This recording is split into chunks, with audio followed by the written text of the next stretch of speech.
जितने भी स्टूडेंट्स 2026 में बिहार बोर्ड से क्लास 10 का एग्जाम देने वाले हैं, उन सभी स्टूडेंट्स के लिए आज मैं ट्रायंगल से 5 इंपॉर्टेंट क्वेश्चंस लेकर आया हूं। और ये जो ट्रायंगल का प्रश्न है मेरे प्यारे बच्चे, ये आपके एग्जाम में पूछा हुआ प्रश्न है। एक भी प्रश्न इसमें ऐसा नहीं है जो आपके एग्जाम में ना पूछा गया हो। और आज मैं इन्हीं 5 क्वेश्चंस का आपको डिटेल सॉल्यूशन बताऊंगा। जो भी कॉन्सेप्ट का यूज होगा उस कॉन्सेप्ट को मैं बताऊंगा, ताकि आपका कॉन्सेप्ट भी साथ में क्लियर हो जाए। और मेरे प्यारे बच्चे, और इस तरह का जो क्वेश्चंस मैं लेकर आया हूं, मैं दावे के साथ कह सकता हूं, जब आप 2026 में बिहार बोर्ड से क्लास 10 का एग्जाम देंगे, एक ना एक टाइप इससे आपके एग्जाम में अवश्य पूछा जाएगा। इसी के लिए मैं लेकर आया हूं, ताकि आपको ये क्वेश्चंस अच्छी तरीके से बनाने के लिए आ जाए और एग्जाम में आप गलतियां ना करेंगे। तो चलिए मेरे प्यारे बच्चे, सबसे पहले हम क्वेश्चंस को पढ़ते हैं कुछ बेहतरीन तरीके से, और बेहतरीन अंदाज में हम लोग सॉल्यूशन देने का प्रयास करेंगे। तो सबसे पहला नंबर क्वेश्चन ध्यान दो, इधर कहा गया है एक त्रिभुज है आपका एबीसी। क्या है मेरे प्यारे बच्चे? एक त्रिभुज एबीसी है, जिसमें भुजा एबी एवं एसी पर, भुजा एबी एवं एसी पर क्रमशः डी एवं ई बिंदु है। डी और क्या है बुआरे? ई बिंदु है। यदि डी समांतर बीसी है मेरे प्यारे बच्चे, डी समांतर क्या है? बीसी। एडी का वैल्यू 4 है, डीबी का वैल्यू x-4 है, एई का वैल्यू 8 है, इसी का वैल्यू 3x-19 है। तो x का मान क्या होगा, ये आपसे पूछा गया है। तो मेरे प्यारे बच्चे, ये है आपका पहला नंबर क्वेश्चन। सबसे पहले कहा गया एक त्रिभुज एबीसी है। जैसा क्वेश्चन में कहा गया हम वैसा ही काम करेंगे, एक्स्ट्रा कुछ भी करने की आपको जरूरत नहीं है। तो एक त्रिभुज आपका बना लो क्या प्यारे बच्चों? एबीसी। क्या बना लेंगे जी? एक त्रिभुज। तो ये त्रिभुज बना लिया हमने, बोलो हाँ या ना। अब इसका नामकरण प्यारे बच्चों हम कर देते हैं। इसका नाम ए हो गया, इसका नाम बी और इसका नाम सी हो गया। बोलो हाँ या ना। और यहाँ पे एबी पे एक बिंदु डी है और एसी पे एक बिंदु क्या है मेरे प्यारे बच्चे? ई है। क्या है रे? ई। और इस प्रकार है कि डी समांतर बीसी है, मतलब ये लाइन और ये लाइन क्या है आपका? समांतर है। क्या है प्यारे बच्चों? समांतर है। उसके बाद एडी का वैल्यू आपको दिया गया है 4, बोलो हाँ या ना। उसके बाद डीबी का वैल्यू x-4, एई का वैल्यू है 8 और इसी का वैल्यू है 3x- कितना प्यारे बच्चों? 19 दिया गया। बोलो हाँ या ना। आपसे पूछा गया है x का मान क्या होगा। किसका मान पूछा गया है? x का मान क्या होगा। तो आराम से देखना मेरे प्यारे बच्चे, आपको पता होना चाहिए जब भी ऐसा कंडीशन होता है, एक त्रिभुज आपको दिया गया हो, ठीक है, और यहाँ पे त्रिभुज किस प्रकार का है? एबीसी। और उस पे डी और ई बिंदु इस प्रकार है कि ई भुजा और ई भुजा क्या है? समांतर है। तो यहाँ पे कौन सा प्रमेय का यूज होगा? थेल्स प्रमेय का। किसका होगा प्यारे बच्चों? थेल्स प्रमेय का। थेल्स प्रमेय पढ़ा है ना थेल्स प्रमेय के बारे में जी? तो थेल्स प्रमेय का यहाँ पे हम लोग क्या करेंगे? यूज करेंगे। थेल्स प्रमेय से क्या होता है मेरे प्यारे बच्चों?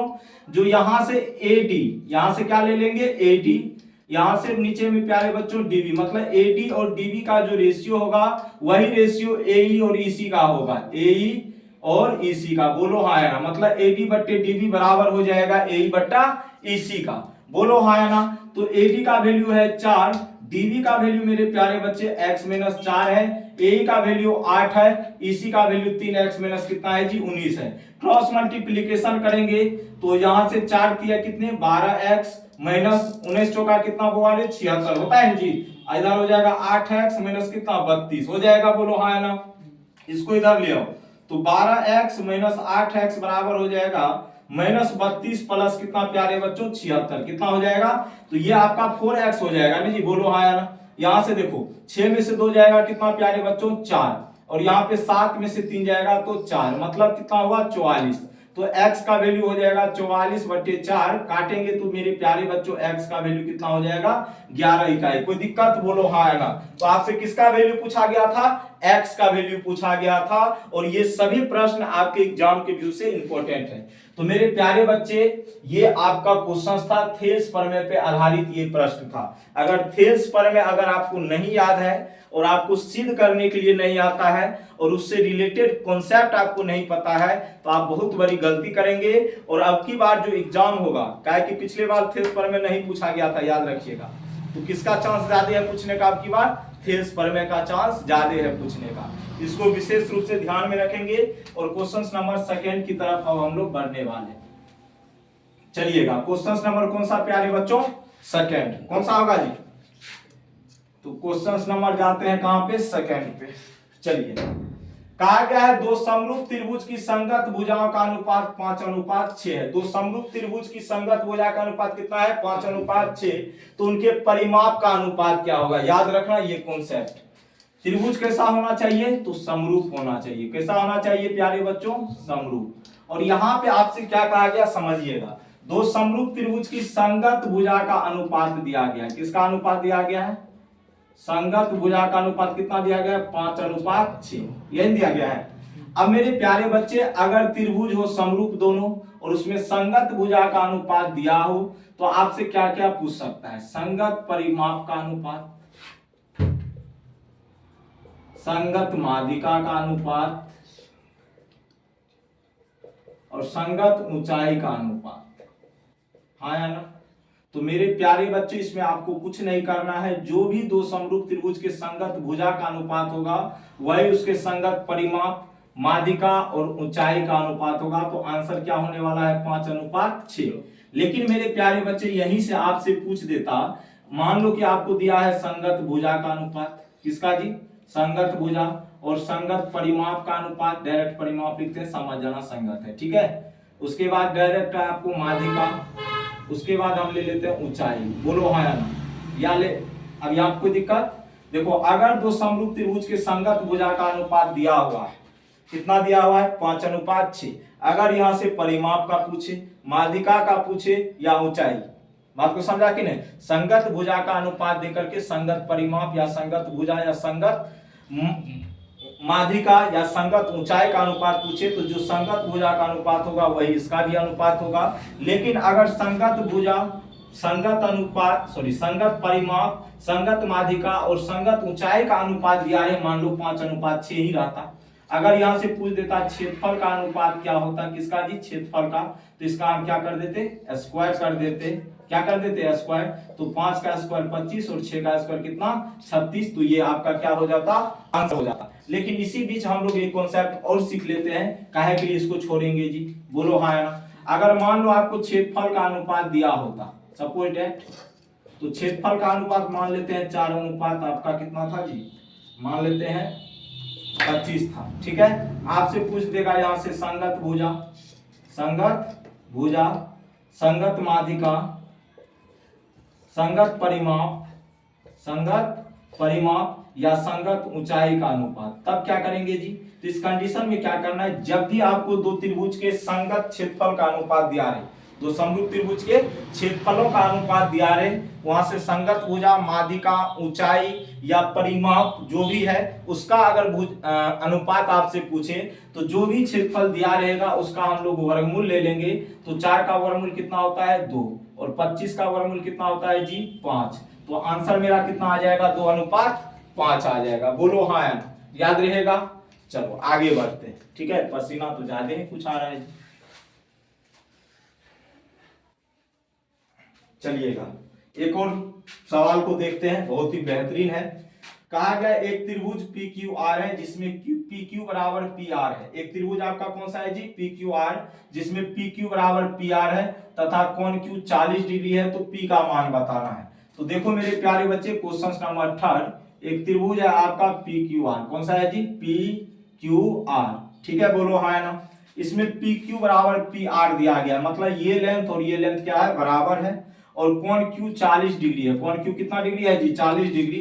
तो कोण P पूछा गया है। भैया मेरे देखो, इसमें दिया गया एक त्रिभुज PQR है जिसमें PQ बराबर PR है। बोलो हाँ या ना? तो ये दोनों लेंथ क्या है? बराबर है। तो अगर इसके सामने का ये एंगल 40 डिग्री है तो ये भी कितना डिग्री होगा जी? 40 डिग्री। कितना डिग्री? क्योंकि बराबर भुजा के सामने का कोण भी क्या होता है? बराबर होता है। तो अगर ये 40 डिग्री तो ये भी 40, क्योंकि ये दोनों लेंथ क्या है? बराबर। तो 40 कितना हो गया? 80। कितना हो गया जी? 80। तो इधर कितना ये बचेगा? 70 डिग्री बचेगा। कितना डिग्री? P का ही मान पूछा गया था, तो एंगल P का मान किसके बराबर आ जाएगा? 70 डिग्री के बराबर, क्योंकि किसी भी ट्रायंगल के अंतः कोणों का योगफल कितना डिग्री होता है?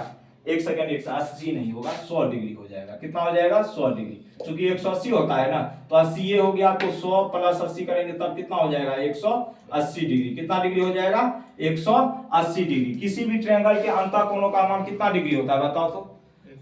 अंतः कोणों के योगफल का मान कितना होता है? 180 डिग्री। अब देखो 40 40 तो 80 हो गया, यही तो 80 हो गया, कितने बचेगा? 100 डिग्री बचेगा। होगा कि नहीं होगा? तो वहां पे मिस्टेक से 70 बोला गया, तो कोई दिक्कत? तो यहां से कितना हो जाएगा प्यारे बच्चों? 100 डिग्री। चूंकि देखो ये दोनों भुजा बराबर है, अगर ये एंगल 40 तो ये भी कितना होगा? 40 होगा, क्योंकि बराबर भुजा के सामने का कोण क्या होते हैं? बराबर होते हैं। चलेंगे आगे। चलिए क्वेश्चन नंबर 4 बेहतरीन क्वेश्चन है, इसमें हिल जाओगे, बढ़िया से रहना जरा सा। कहा गया एक त्रिभुज है आपका एबीसी, समझना, लेकिन किस प्रकार का त्रिभुज है जी? समबाहु त्रिभुज है। कौन सा त्रिभुज है?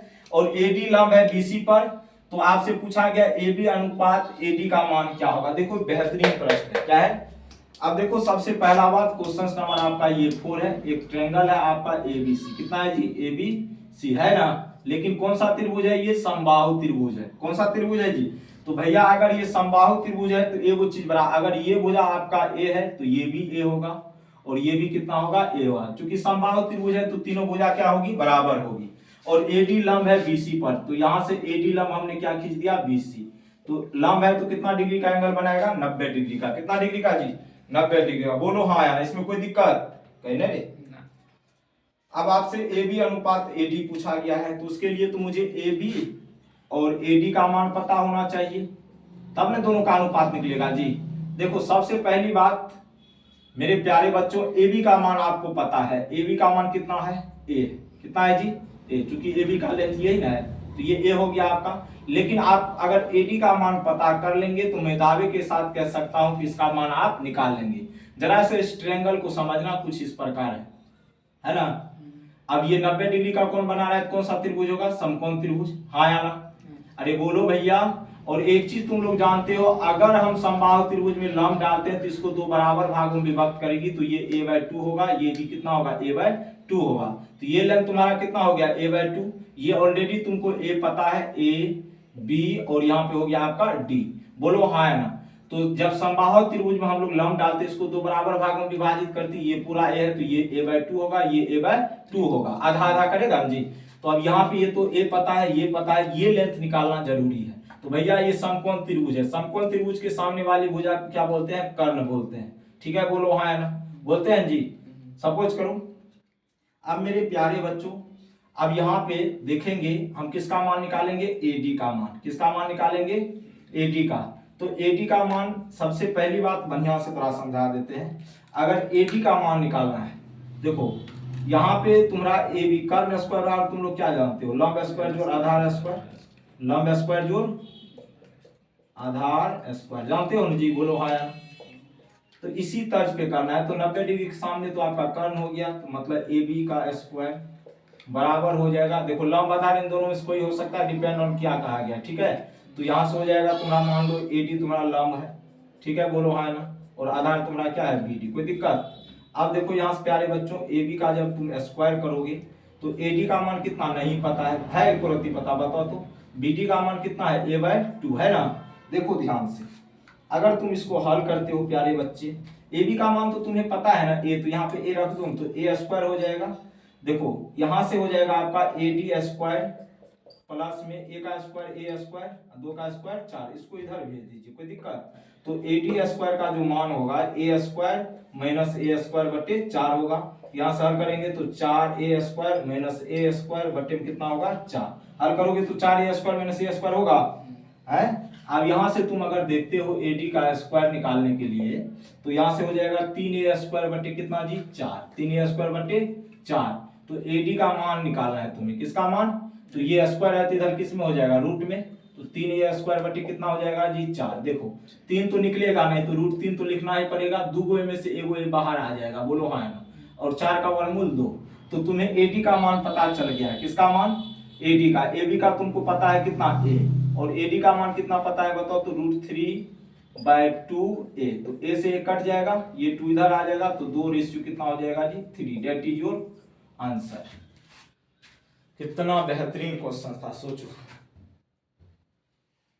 गुजर एक तरह के सीधे कर दिए, पुराने कर दिए, कुछ है ही नहीं, थोड़ा सा दिमाग लगाना है। लेकिन अब की बार वाला जो क्वेश्चन आएगा ना, सबसे बेहतरीन क्वेश्चन है। क्या है? सबसे बेहतरीन क्वेश्चन है, लेकिन अंतिम प्रश्न भी होगा आज का ये मेरे अकॉर्डिंग। तो 5 नंबर क्वेश्चन को देखेंगे, अंतःकोण समद्विभाजक पे आधारित प्रश्न है। देखो कहा गया एक त्रिभुज एबीसी में, समझना एक त्रिभुज कौन सा है होगा, बोलो मेरे साथ, एबीसी। कौन सा है जी? एबीसी। एबीसी नाम का कोई ट्रायंगल है, ठीक है, बोलो हाँ है ना। अब इसमें कोण ए का अंतःकोण समद्विभाजक एडी है, मतलब इस एंगल ए का अंतःकोण समद्विभाजक क्या है? एडी है। तो मतलब ये क्या है? एंगल बाइसेक्टर है। मतलब अगर ये एंगल x तो ये भी कितना होगा? x होगा, दोनों बराबर होगा, ठीक है। सम्मुख भुजा BC पे D से मिलती है, वही मिला दिया, कोई दिक्कत नहीं। अगर BD दिया गया है 2.5 है, ये कितना है जी? 2.5। AB कितना दिया गया है? 5, AB 5, AC 4.2, ठीक है। DC पूछा गया होगा, कोई दिक्कत नहीं। तो मेरे प्यारे बच्चे याद रखना, जब भी किसी ट्रायंगल का, मान लो ये ट्रायंगल ABC है, एंगल A से इसका अंतःकोण समद्विभाजक खींचा गया, जो BC को कहां पे मिलती है? D पे। तो इस कंडीशन में याद रखना है AB बट्टा AC बराबर हो जाएगा क्या जी? BD बट्टा DC के। किसके बराबर हो जाएगा? AB बट्टा AC बराबर BD बट्टा DC। तो AB कितना है जी? 5। AC कितना है जी? बताओ, 4.2। यही दिया गया है ना? अरे 4.2 ही है ना रे। अब BD करते हैं जी 2.5, DC का नहीं निकाल सकते हैं, बताओ कितना आसान है। तो 5 गुना DC बराबर 2.5 गुना 4.2 हो जाएगा। अरे बोलो, तो DC का मान निकालो जरा सा। तो 2.5 गुना 4.2, नीचे में आ जाएगा 5, ठीक है, बोलो ना जी। देखो पॉइंट को उड़ा दो, गुना करने में आसानी होगी, तो 2 जीरो नीचे आ जाएगा। तो 5 गुना इसको हम 100 लिख सकते हैं, आया ना। तो 5 से 5 25, तो 42 पंचे हो जाएगा कितना? 5 गुना 10, 5 के 20, 210। अब टाइम कितना हो जाएगा? 100।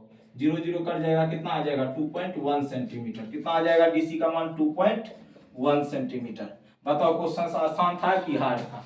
कुछ भी नहीं करना था। जब भी अंतःकोण समद्विभाजक ए का मान लो यहां से खींचा गया ए से, और बीसी को डी पे मिला, तो इन दोनों साइड का अनुपात, इन दोनों साइड का अनुपात की क्या होगा?